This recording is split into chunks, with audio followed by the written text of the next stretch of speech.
Donc on entend beaucoup parler des problèmes d'énergie et d'écologie aujourd'hui. Alors on a besoin dans notre industrie de technologies qui sont robustes, flexibles et respectueuses de l'environnement. Et la technologie sur laquelle on travaille aujourd'hui, mais elle respecte ces critères.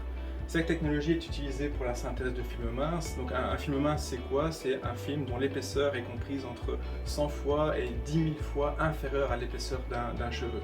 Alors on a une problématique lors de la synthèse de ces films minces, c'est la génération d'arcs électriques générés par la source d'énergie électrique dans ce cas-ci, qui dégrade la qualité de ces films.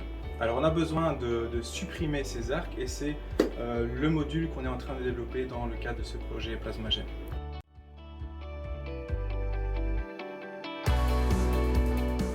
Alors on essaye d'améliorer un peu les performances de ce qui existe actuellement sur le marché et on vise ici la suppression des arcs dans un temps inférieur à 1 microseconde qui est vraiment un temps très court qui permet de réduire le courant et donc d'améliorer les propriétés des films minces, in fine.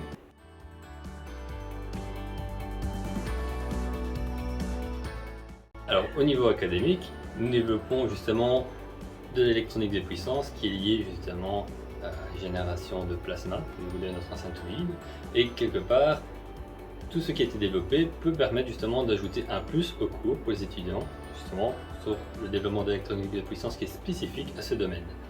Ensuite au niveau industriel, on peut par exemple citer dans l'industrie du verre les couches qui sont apportées dans le traitement justement des vitres qui peuvent leur conférer des propriétés énergétiques qui sont bien améliorées, justement pour avoir une efficacité énergétique bien meilleure.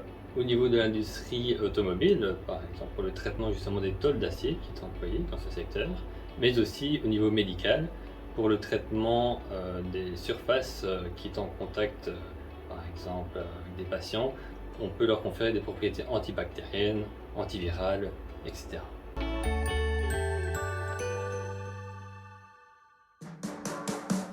Synera nous a apporté son soutien dans ce projet déjà bien avant qu'il débute pour la confection d'un dossier qui nous a permis d'avoir des fonds par la Fédération Wallonie-Bruxelles et ensuite nous accompagner tout au long du projet pour avoir un suivi mais également un soutien et son aide dans des conseils justement pour l'avancement de notre projet.